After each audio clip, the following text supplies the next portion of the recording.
स्वस्थ भारत के आज के अंक में आप सभी का बहुत बहुत स्वागत है। नमस्कार। कोरोना संक्रमण के दौर से हम गुजरे हैं और अभी भी गुजर रहे हैं और इससे एहतियात बरतने के लिए हम बार बार आपसे मिन्नतें कर रहे हैं। और कुछ चर्चा एक ऐसी बीमारी की भी हो रही है जो बिल्कुल नया है हमारे लिए और इसके बारे में भी अभी बहुत सारे अनुसंधान खोजबीन अभी चल ही रहे हैं और कुछ केस भी नजर आने लगे हैं। इसलिए बहुत ज़रूरी है, हमने सोचा कि इसके बारे में आपको जानकारी दें ताकि आप बिल्कुल जानकार बनकर कोई भी लापरवाही न बरतें और सावधानी बरतें। जी हाँ, आज हम बात करेंगे मंकी पॉक्स की। ये क्या है और किस तरह से इसका फैलाव होता है, क्या इसकी जो इलाज है वो संभव है नहीं है, क्या अभी उसका स्टेटस है। बहुत सारी जो महत्वपूर्ण बातें हैं आज के इस कार्यक्रम के माध्यम से हम आपको देने जा रहे हैं।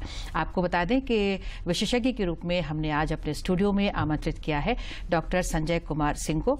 डॉक्टर जो कि प्रोफेसर हैं मेडिसिन विभाग रिम्स रांची में। डॉक्टर साहब, आपका बहुत बहुत स्वागत है हमारे कार्यक्रम में। नमस्कार सर। जी नमस्ते।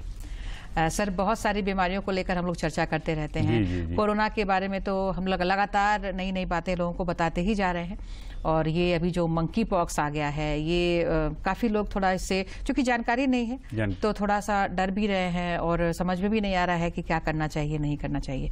तो सबसे पहले तो सर आपसे ये जानना चाहेंगे कि ये जो मंकी पॉक्स ये नाम है ये क्या है? पहले तो मंकी पॉक्स क्या है? मंकी पॉक्स वायरल डिजीज है। ये वायरस के ट्रांसमिशन से होता है। ये पॉक्स वायरस शरीर में चले जाने से होता है। एक खास, और ये जो वायरस है जनरली रहता है जानवरों के बीच में। अच्छा। लेकिन ह्यूमन भी एक्सीडेंटली अफेक्टेड हो गए हैं, तो अब ये ह्यूमन में भी आ गया है और इस तरह से ह्यूमन से ह्यूमन में भी फैलता है और मंकी जानवरों से भी फैलता है। अच्छा, मतलब जानवर, मतलब किसी भी जानवर से, या ये मंकी पॉक्स जो नाम है मंकी से कोई इसका संबंध? नहीं, मंकी से इसके क्या संबंध है और इसका मंकी पॉक्स नाम क्यों पड़ा? जी, ये इसका मंकी लोग भी अफेक्टेड होते हैं, लेकिन सबसे पहले जो इसका ट्रायल रिसर्च किया गया या देखा गया तो वो एक मंकी पर देके किया गया है। अच्छा। ऐसा नहीं कि ये केवल मंकी में होता है और मंकी से ह्यूमन में गया है। ये रैट्स में भी होते हैं, गिलहरियों में होता है, चूहों में होता है, माउस में होता है, बहुत सारे जानवरों में होता है। उसमें ये भी एक है, मंकी भी एक है। लेकिन पहला जो देखा गया था एक्सपेरिमेंट करके, उस पर जो स्टडी की गई थी वायरस के बारे में, इस्तेमाल किया गया था, वो उसमें मंकी या बंदर जो कहें उसमें किया गया, इसलिए इसका नाम रखा गया मंकी पॉक्स। जी बिल्कुल। तो ये वायरस से ये फैलता है सर? हाँ, ये वायरस तो इसका जो फैलाव है मतलब वो कैसे होता है? हाँ, ये जो वायरस है इसको कहते हैं हम लोग ऑर्थोपॉक्स वायरस फैमिली का है, ऑर्थोपॉक्स। और ये जनरली एनिमल में है, एनिमल से एनिमल में होते रहता है। और लेकिन इसमें अब ऐसा है कि ह्यूमन में भी अफेक्टेड हो गया है। तो अब होता है कैसे? चूंकि ये जनरली जानवरों के बीच में ही होता है और तो जानवर से ह्यूमन में आ रहा है, ह्यूमन में आ रहे हैं। जैसे घर में तो सबसे ज्यादा रोडेंट हैं, चूहे हैं, उनसे भी होता है। बहुत सारे जानवर हैं जिनसे इनसे हो सकता है, जिससे हाँ हो जाता है। गिलहरी है, बहुत सारे चिड़िया भी, बहुत सारे हैं जिनसे हो रहा है और बहुत सारे ऐसे हैं जिनके बारे में लोगों को मालूम नहीं। बिल्कुल बिल्कुल, क्योंकि ये तो अभी बिल्कुल नया है, नया चल रहा है। फर्स्ट केस हुआ था हालांकि 58 में, लेकिन ह्यूमन उतना अफेक्टेड नहीं हुआ था। जनरली अफ्रीका में ही लिमिटेड रह गया था। लेकिन अब ये थोड़ा सा मतलब इसका फैलाव हो रहा है, दूसरे जगह जर्मनी, ब्रिटेन, ये सब में आया है। अपने देश में भी 1-2 केस आ चुके हैं, 2 केस तो आ ही चुके हैं और बहुत सारे केस संदिग्ध में हैं। हाँ, हो सकता है उनको निकले, उन पर नजर रखा गया है। तो ये फैलता है, पहले रखिए कि एक आदमी से दूसरे को कैसे हुआ, इसलिए कि हम लोग को जनरली जानवर से कांटेक्ट कम है, जानवर से भी हो सकता है जी। एक तो है रेस्पिरेटरी माध्यम, जैसे कि कोरोना में होता है, खांसते हैं और इसमें कोरोना तो छोटा जो ड्रॉपलेट है उससे भी होता है, ये लेकिन बड़े ड्रॉपलेट से होता है।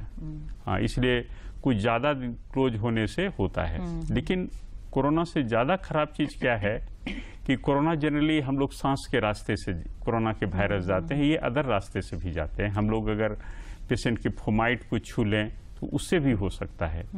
उसके फॉर्मेट मतलब उसके बेड को टच करें, उससे जैसे पति पत्नी है, अगर पति पत्नी एक साथ रहते हैं और रात में सेक्सुअली ट्रांसमिशन भी होता है, सेक्सुअली ट्रांसमिटेड भी हो सकता है। बहुत सारे ऐसे हैं जिसके कारण ऐसे हो सकता है।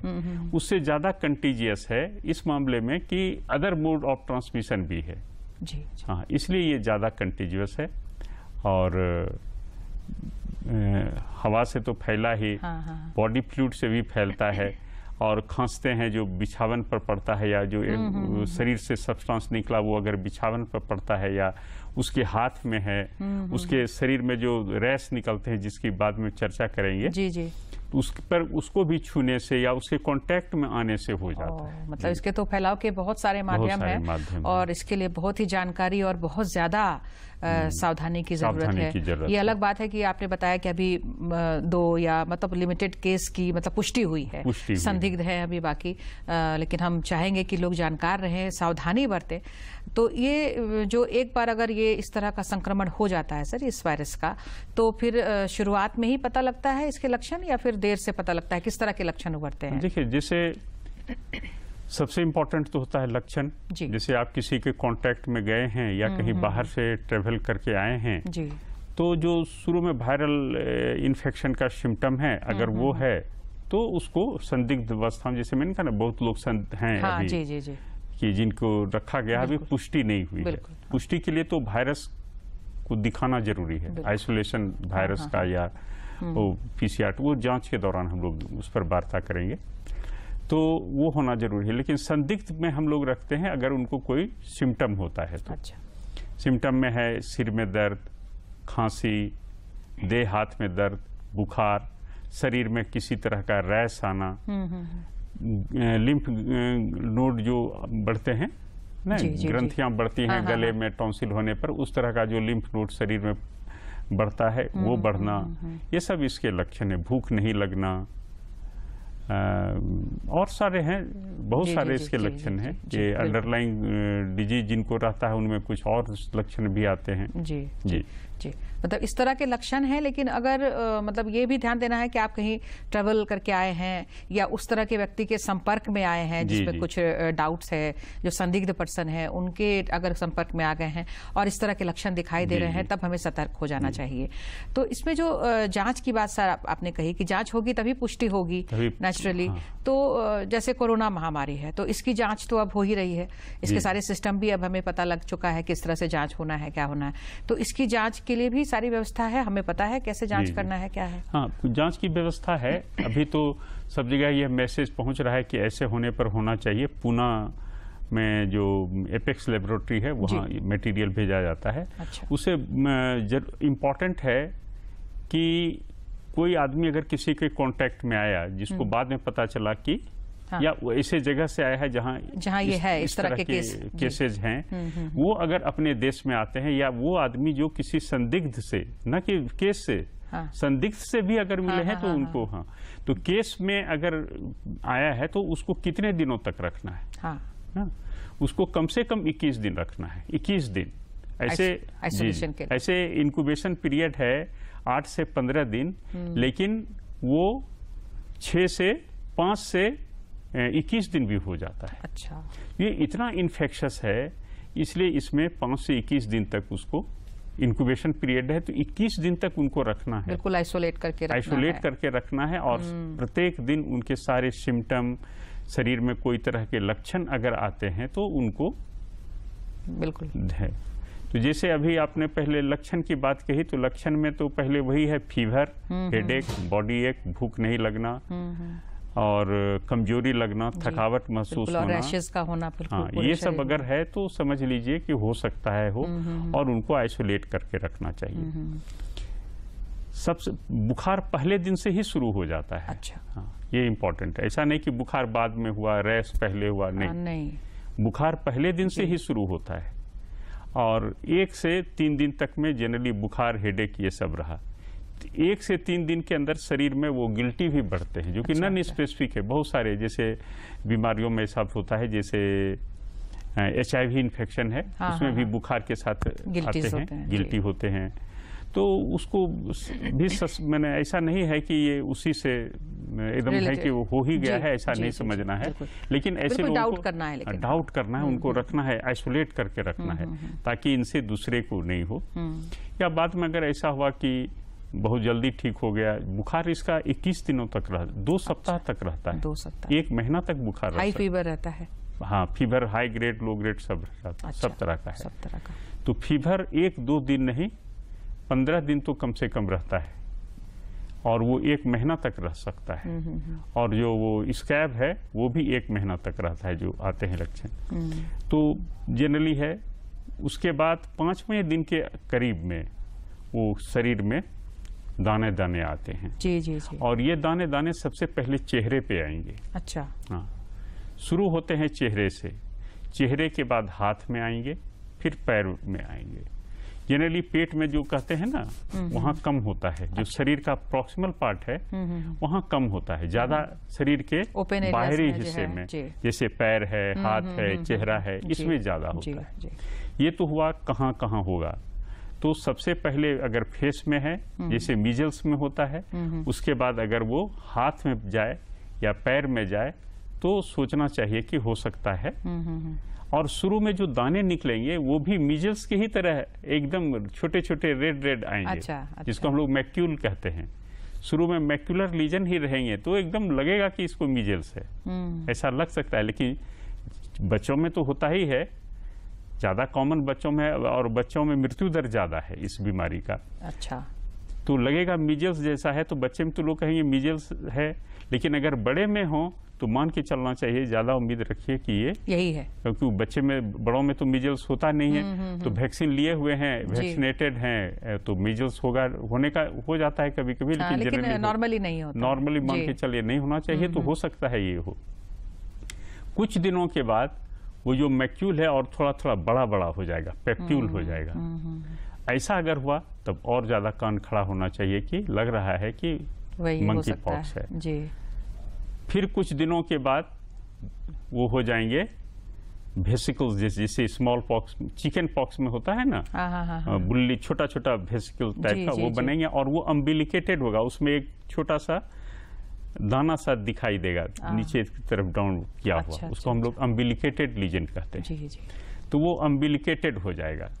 ऐसा है तब तो मान के चलिए कि वही है, यही केस है। और दूसरी बात, कुछ दिनों के बाद फिर उसमें पस जैसे जमा हो जाएंगे। ऐसा हुआ तब तो मान के चलिए कि वही है। क्लिनिकली देख के उसी पर डायग्नोसिस हो जाता है कि है। तो इतना अगर हो जाए तो क्लिनिकली मान के चलिए कि है। फिर तो जांच करने में जो समय लगेगा वो लगेगा। और ये जितने भी दाने रैश हैं सब पेनफुल हैं। अच्छा। हाँ, और उनमें तो दर्द कहेगा कि हमें बुखार है, और ये लीजन से उतना लोग ध्यान नहीं देते। जैसे चिकन पॉक्स में क्या है, लीजन है, लेकिन वो जो दाने दाने निकलते हैं वो पेनफुल नहीं होता है। इसमें वो पेनफुल है। जी जी। ये चिकन पॉक्स और ये मंकी पॉक्स में अंतर है, ये बहुत बड़ा अंतर है। और चिकन पॉक्स में सीधे निकलेगा उस तरह का दाना, पेप्यूल, मैक्यूल नहीं होता है। इसमें सबसे पहले मैक्यूल एकदम लाल लाल जैसा मीजल्स में होता है, वो बढ़ के बनेगा पेप्यूल, फिर बनेगा वेसिकल्स जो कि अम्बिलिकेटेड होगा एकदम ठीक चिकन पॉक्स की तरह। फिर उसमें पस आ जाएगा। चिकन पॉक्स में भी बहुत लोगों को पस आ जाता है। अच्छा।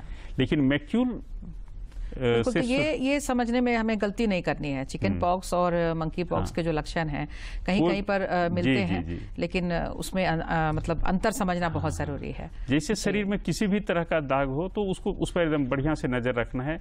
इसलिए कि जब आप किसी चिकित्सक के पास जाएंगे तो चिकित्सक पूछेगा कि शुरू में वो कैसा था, फिर कैसा हुआ। आम आदमी को इस पर ध्यान देना है। शरीर में किसी भी बुखार के साथ किसी भी तरह का रैश हो तो अलर्ट हो जाना है। बिल्कुल, बिल्कुल। और सबसे बात यह है कि वो जो रैश जो बाहर दिखाई देता है उसको हम लोग एक्जेंथिम्स कहते हैं। इसमें सबसे पहले इनेंथिम्स होता है, अंदर में, माने मुंह के अंदर में होगा। हालांकि वो मिजल्स में भी वैसा होता है एनेंथिम्स। अच्छा, तो एनेंथिम्स पहले होगा तब एक्जेंथिम्स होगा। लेकिन एनेंथिम्स को जनरली लोग नोटिस नहीं करते हैं। लेकिन अगर बुखार है, कहीं देखने के लिए जाते हैं और चिकित्सक कहते हैं कि मुंह जरा बढ़िया से देखने दो, तो काफ़ी धैर्य के साथ देखने देना चाहिए। और हर चिकित्सक को भी चाहिए, अभी जैसा चला हुआ है कि अगर किसी कोई फीवर, बॉडी एक, हेड एक ऐसा लेके आए तो उनके गले को बढ़िया से देखना चाहिए। बिल्कुल, मतलब थॉरली उसको ध्यान में रखते हुए हमें बिल्कुल सावधानी बरतनी होगी, लक्षणों पर ध्यान देना होगा और डॉक्टर्स को भी उसको लेके ही डॉक्टर्स देखते हैं। देखना चाहिए। तो अगर मान लीजिए सर उस तरह के लक्षण आते हैं, संदिग्ध अवस्था में आते हैं, तो इसकी जो दवाएं हैं या इलाज की अगर हम बात करें तो अभी मतलब इसके लिए कुछ है या फिर? हाँ, दवा सिम्टोमेटिक ट्रीटमेंट है। जैसे वहाँ इच भी कर सकता है, जहाँ दाना दाना रैश उभर आए हैं जी। पहला तो रखिए, सबसे इम्पोर्टेंट क्या है कि बुखार है तो बुखार के लिए केवल पैरास्टामोल देना है। अच्छा। और सेकेंड थिंग कि डिहाइड्रेशन नहीं होना चाहिए, तो पूरा पानी पीते रहिए, जैसा कि हम लोग इस कोरोना में भी कहते हैं कि पानी पूरा पीना चाहिए, नहीं तो शॉक सिंड्रोम होगा, वो होना चाहिए। और कुछ कुछ चीज़ों पर कहीं उसका इनकेफ्लाइटिस जैसा तो नहीं हो रहा है, मैंने समझने में दिक्कत हो रही है, इन्वायरमेंट से अलग हो रहे हैं। अच्छा, अच्छा। हाँ, अगर ऐसा हो रहा हो तो तुरंत चिकित्सक से मिलना चाहिए। ऐसे तो आइसोलेशन में घर में रखेंगे सब तो ठीक है, यही सब बता दिया जाएगा कि बढ़िया खाना और पानी दें पूरा। बुखार है तो पैरास्टामोल दीजिए। अगर वो रैशेज के लिए हैं तो वो सब के लिए लोग बताएंगे। अगर खुजली दे रहा है, हो रहा है तो इस तरह का सोल्यूशन लगाइए, वो लगाइए, सब तो डॉक्टर आपको लिख के दे देंगे। लेकिन इम्पॉर्टेंट है एंटीहिस्टामिनिक दीजिए अगर खुजली ज़्यादा हो रहा है तो। रैश लगाने के लिए आप कुछ सोल्यूशन बता देंगे, वो तो ठीक है। लेकिन अगर कुछ ये सब चीज़ें होती हैं तो डॉक्टर को फिर करना है कि ये थोड़ा सा मेंटली एबनॉर्मल हो रहे हैं, इनकी यादाश्त कम हो रही है। अच्छा। ये भूल रहे हैं, तो उस पर आदमी को ज़्यादा नज़र रखना है कि कहीं ऐसा ना कि उस पर ज़्यादा ध्यान देने की जरूरत पड़ जाए। बिल्कुल। तो ये जो केस तो यहाँ तो खैर अभी कम है सर, लेकिन फिर भी जैसे एक सवाल तो जहन में लोगों को आ ही रहा है कि क्या ये डेडली है कि नहीं, मतलब किस हद तक इसका जो है दुष्प्रभाव या परिणाम जो है वो आ सकता है? नहीं, डेडली तो है। ऐसा देखा गया है कि जिनका उम्र ज़्यादा है उनमें नहीं है, उसमें मृत्यु दर नहीं के बराबर। अच्छा। है तो लेकिन जो बच्चे हैं उसमें मृत्यु दर 0 से 11% माना गया है। 11% कम नहीं होता है, बहुत होता है। और इसके पहले अभी तक का रिकॉर्ड है, लेकिन अभी जो नया चला हुआ है इसमें 3 to 5% लोग का मृत्यु दर देखा गया है, वो भी इम्पोर्टेंट है। 3 to 5। कोरोना में तो यहाँ पर अपने देश में उतना मृत्यु दर नहीं हुआ जितना कि ये दूसरे कंट्रीज में हुए अभी ये जो हो रहा है मंकी पॉक्स में 3 to 5% तो यहाँ नहीं हुआ डेथ। लेकिन दूसरे जगह तो इसमें जैसा बता रहे हैं कि 3 to 5% डेथ है। और इसके पहले 0 to 11% डेथ देखा गया, कहीं नहीं भी हुआ है डेथ, और जहाँ हुआ है वहाँ करीब करीब 11% तक डेथ हुआ है। 11% डेथ तो बहुत माने ज्यादा है। लेकिन ये डेथ होता है उन लोगों में जहाँ माल न्यूट्रिशन है, खाने पीने की कमी है, लोग पानी पीते हैं, लोग ध्यान नहीं देते हैं, शरीर में पहले से कोई बीमारी है, बच्चे हैं और पहले से कोई बीमारी है। बच्चों में सबसे कॉमन बीमारी है माल न्यूट्रिशन, पर्टिकुलरली गरीब देशों में। अपना भी देश गरीब है, लेकिन अब उतना अफ्रीकन कंट्री इतना तो नहीं है गरीबी। फिर भी कुपोषण के कारण बहुत सारी समस्याएं तो हैं। कुपोषण में मृत्यु दर इसमें बहुत ज्यादा है। जी जी बिल्कुल। ये जो अभी जो मौत के जो दर हैं सर वो तो कम है अभी। अच्छा है कि यहाँ पर केसेस भी कम है, और हम सभी यही चाहेंगे कि यहाँ पर जो केसेस है वो ना बढ़ें, जो संदिग्ध में है वो आइसोलेट रहें और इसकी संख्या जो है बढ़े नहीं। जिस तरह से कोरोना महामारी का फैलाव हुआ, संक्रमण हुआ, उससे तो हमें अब सबक लेना ही चाहिए सर। तो इसमें सावधानी अपनाने की अगर हम बात करते हैं, सबसे बड़ी है कि अगर हम सावधानी रखेंगे तो फैलाव को रोक सकते हैं। तो क्या सलाह देना चाहेंगे आप? सावधानी ही इसका मेन है कि ये फैले नहीं। अगर एक भी पीस आता है तो इसको माना जाए कि ब्रेक हो गया, आउट ब्रेक हो गया। जैसे और सब में है ना कि इससे ज्यादा होगा तो आउट ब्रेक मानेंगे, बहुत ज्यादा होगा तो मानेंगे नहीं। इसमें अगर समाज में एक भी आता है तो मानेंगे कि आउट ब्रेक हो गया। और उसी तरह से सबको सावधानी लेना है। उससे जो पहले भी मिले हैं उनसे भी बचना है लोगों को। और जो केस के पास जाएंगे वो पूरा पीपीई किट पहन के, यूनिवर्सल किट है ना, वो पहन के जाएंगे। चश्मा होना चाहिए, आई कवर्ड होना चाहिए, हाथ कवर्ड हो, पूरा शरीर कवर्ड हो। और उनको देखने के बाद या उनको खाना या जो भी करते हैं खिलाने के बाद या उनके संसर्ग से हटने के बाद सबको डिस्पोज कर देना है। ये सबसे जरूरी है। और जो उनको किसी भी तरह का सिम्टम हो, अपने भी लगे कि नहीं लग रहा है कि मुझे हो गया है, तो उनको पहला काम यही है कि आइसोलेट हो जाएं, तब फिर डॉक्टर को इन्फॉर्म करें, दिखाएं, वो सब बात का स्टेज है। जो भी लोग हों जिसमें थोड़ा भी इस तरह का जो मैंने अभी बताया कि लक्षण है कि किन्हीं में भी हो, तो पहला काम है कि वो आइसोलेट हो जाएं और परिवार के, समाज के मित्रों को कहें कि हमसे अलग रहें जी। और जो भी मिलने आते हैं पूरा यूनिवर्सल वो जो पीपीई किट है उसको पहन के आएं, उनसे देख लें और उसके बाद जाके उसे डिस्पोज करें। बिल्कुल बिल्कुल। और ये जो हम बातें बता रहे हैं कि अगर ऐसा लक्षण दिखाई दे तो आइसोलेट हो जाएं, तो इसमें हम एहतियात ही बरतने की बात कर रहे हैं। हम इसमें किसी को हम इसमें डरने की जरूरत नहीं है। अगर इस तरह के लक्षण हैं तो ऐसा नहीं कि बहुत डर के ही और ज्यादा बीमार हो जाएं, इसमें डरने की जरूरत नहीं है। ये एहतियातन बहुत जरूरी है। जैसे अभी कोरोना के मामले इतने हो गए सर कि अभी हम लोग यही सुनते आ रहे हैं या कहते आ रहे हैं कि अगर डॉक्टर्स भी सलाह दे रहे हैं कि अगर हल्का सर्दी खांसी हो या सर्दी जुकाम हो तो आप अपने आप में थोड़ा आइसोलेट रहें, ताकि ये कोरोना का रूप ना हो लेकिन उसका भी फैलाव ना हो। और इसके लिए हम जो मास्क की उपयोगिता की हम जो बात करते हैं, तो क्या वो भी इसमें सहायक हो सकता है? हम लोग ये हाथ धोने की बात करते हैं बार बार, N95 मास्क तो रहना ही है, उनसे जो भी बात करते हैं। इसलिए मैंने कहा ना कि अभी ड्रॉपलेट से फैलता है, जैसे उसमें है ड्रॉपलेट से फैलता है कोरोना में, उसी तरह ये भी ड्रॉपलेट से फैलता है। तो मास्क तो जरूरी है, वो आंख से भी जा सकता है, इसलिए स्पेक्स जरूरी है। जब भी जो अफेक्टेड पर्सन से मिलने जाते हैं या जो संदिग्ध में हैं उनसे भी मिलने जाते हैं, उनको भी इतना ध्यान रखना है, हाथ में ग्लव्स रहना चाहिए, उनको टच नहीं करना है, सारी चीजों पर ध्यान रखना है। इवन कोरोना से ज्यादा इसमें फैलाव के जो माध्यम है वो ज्यादा है, इसलिए ज्यादा इसमें ध्यान देना है कि उनके अगर हम लोग मैट्रेस को भी छू लेते हैं या उनसे संपर्क हो जाता है तो पूरा ध्यान देना है कि उसको हम लोग बचाव रखें उससे। बिल्कुल। तो मतलब सावधानी के लिए हम लोग कोरोना के लिए मास्क तो अभी भी अनिवार्य है, मास्क हमें पहनना ही है। बार बार हाथ धोने की जो बात करते हैं वो हम कर ही रहे हैं। तो अगर इसको भी हम अगर कंटिन्यू रखते हैं, जारी रखते हैं, इस तरह के जो लक्षण है, अगर इसको भी हम कंटिन्यू रखते हैं तो बहुत हद तक हम सावधानी बरत रहे हैं।